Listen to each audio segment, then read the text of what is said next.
अस्सलाम वालेकुम स्टूडेंट्स, उम्मीद है कि आप सब खैरियत से होंगे। अच्छा जी, लास्ट टाइम हमने sp3 sp2 and sp hybridisation पढ़ ली थी। नेक्स्ट उसके बाद हमारे पास आ जाता है आइसोमेरिज्म। अब आइसोमेरिज्म आपने क्लास 10 के अंदर भी थोड़ा बहुत कॉन्सेप्ट पढ़ा होगा। ये हमारे पास बोर्ड के हवाले से लॉन्ग क्वेश्चन भी है और शॉर्ट क्वेश्चन भी है। अगर हम इसके बारे में लॉन्ग क्वेश्चन की बात करें तो वेरी इंपॉर्टेंट लॉन्ग क्वेश्चन है, बहुत दफ़ा हमारे पास बोर्ड के पेपर में आ चुका है, ठीक है ना। तो आपने इसको लॉन्ग क्वेश्चन के हवाले से ही याद रखना है। वैसे शॉर्ट भी काफ़ी सारे आ जाते हैं। इसकी हमारे वहाँ पे हमने 10th क्लास में इसकी पढ़ी थी सिर्फ डिफाइन।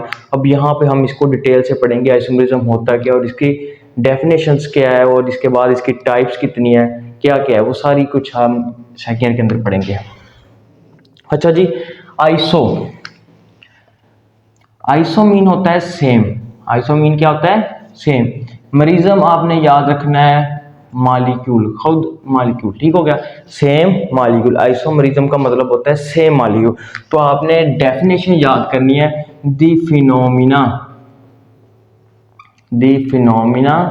विच हैव कह ले, विच हैव क्या है? सेम मालिक्यूल है। तो आप कहेंगे सेम मालिक्यूलर फार्मूला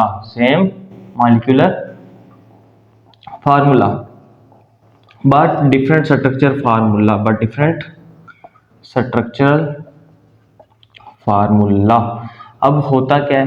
कहता ऐसा फिनोमिना जिसके अंदर मालिक्यूलर फार्मूला क्या हो? सेम हो। नाम से जाहिर होता है आइसो सेम, और मरीजम का मतलब होता है मालिक्यूल। तो आप कहेंगे ऐसा फिनोमिना जिसमें सेम मालिक्यूलर फार्मूला और डिफरेंट क्या हो? स्ट्रक्चर फार्मूला है। ऐसे फार्मूले को कहा जाता है हमारे पास आइसोमेरिज्म, ठीक हो गया।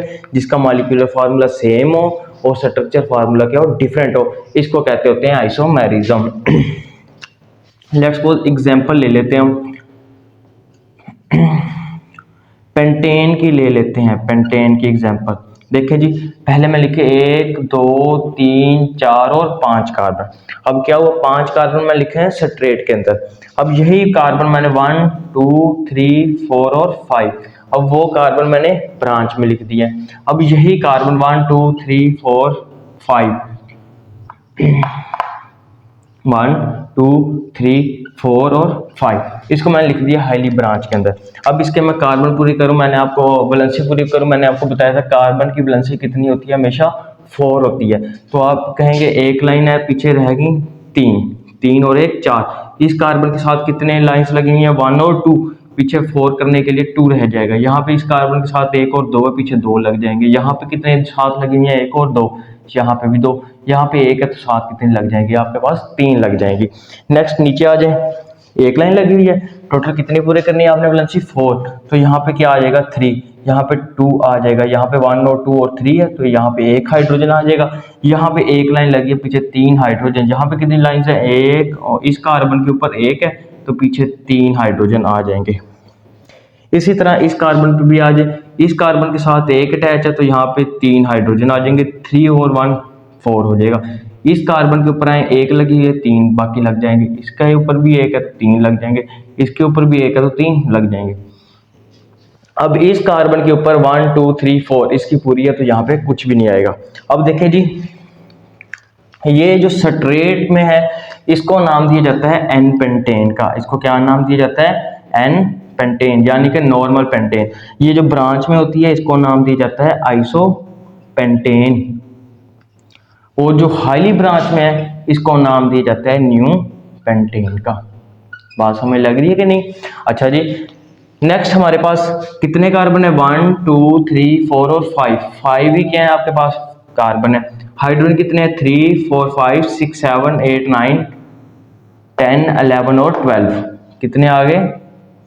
C5H12।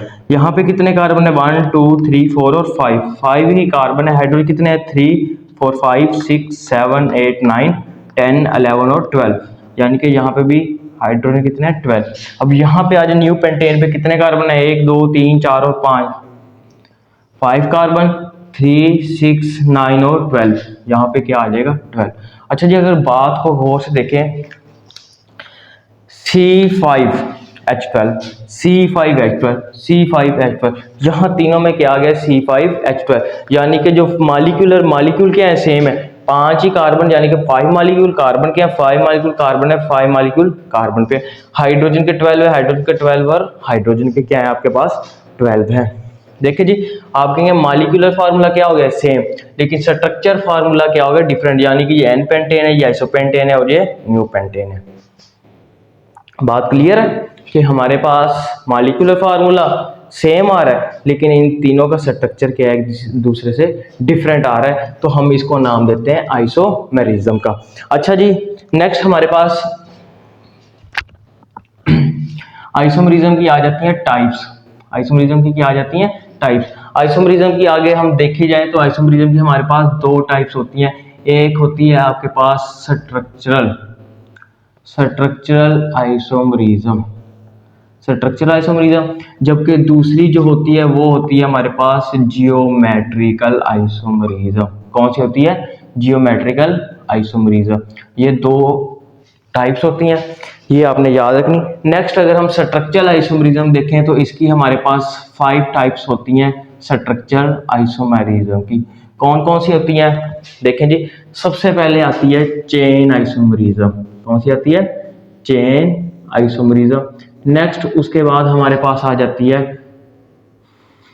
Position isomerism. कौन सी आ जाती है? Position isomerism. पोजीशन आइसोमेरिज्म के बाद जो हमारे पास थर्ड आती है वो होती है functional group isomerism. Functional group isomerism. इसके बाद जो आती है वो होती है हमारे पास मेटामेरिज्म। और लास्ट में हमारे जो पास जो 5th टाइप आती है वो होती है टोटोमेरिज्म। क्या आती है? टोटोमेरिज्म। देखें जी, ये हमारे पास 5 टाइप होती हैं स्ट्रक्चरल आइसोमेरिज्म की। अच्छा जी, मैं एक बात बताता चलूँ आपको। देखें जी, हम कहते हैं 1 2 3 4 कार्बन, ये मैंने इनकी कर दी बैलेंसी पूरी। अच्छा जी, अब यही जो 4 कार्बन वाली जो चेन थी मैंने इसको लिख दिया ब्रांच के अंदर। देखें CH3 CH CH3 और CH, बैलेंसी आपने खुद पूरी कर लेनी है। कितने कार्बन है? 1 2 3 और 4। यहाँ पे इसके 4 कार्बन है। हाइड्रोजन कितने हैं? 3 5 6 7 8 9 10। ठीक हो गया। अब इसके अंदर देखें 4 ही कार्बन है हमारे पास, 3 6 9 और 10, यानी कि ये आ गया हाइड्रोजन में कितने आ गए? 10। देखिए दोनों के मॉलिक्यूलर फार्मूला सेम है और स्ट्रक्चर फार्मूला एक दूसरे से क्या है? डिफरेंट है। यानी कि ये जो है आपके पास एन ब्यूटेन है, जबकि ये वाला आपके पास क्या है? आइसोब्यूटेन। ये एन ब्यूटेन है और साथ कौन से आपके पास? आइसोब्यूटेन। तो आप कहेंगे ये दोनों, इनके मॉलिक्यूलर फार्मूला सेम है, स्ट्रक्चर फार्मूला डिफरेंट है, तो इन दोनों को नाम दिया जाता है कि ये दोनों एक दूसरे के आइसोमर हैं। आइसोमर का मतलब मैंने अभी बताया कि हमारे पास same molecular formula, structure formula क्या हो? डिफरेंट हो। ठीक है, आज आपने बस इतने याद रखना है। नेक्स्ट इंशाल्लाह हम स्ट्रक्चरल आइसोमेरिज्म की जो टाइप्स होंगी ये रीड करेंगे। आज के लिए सिर्फ इतना ही। अल्लाह हाफिज़।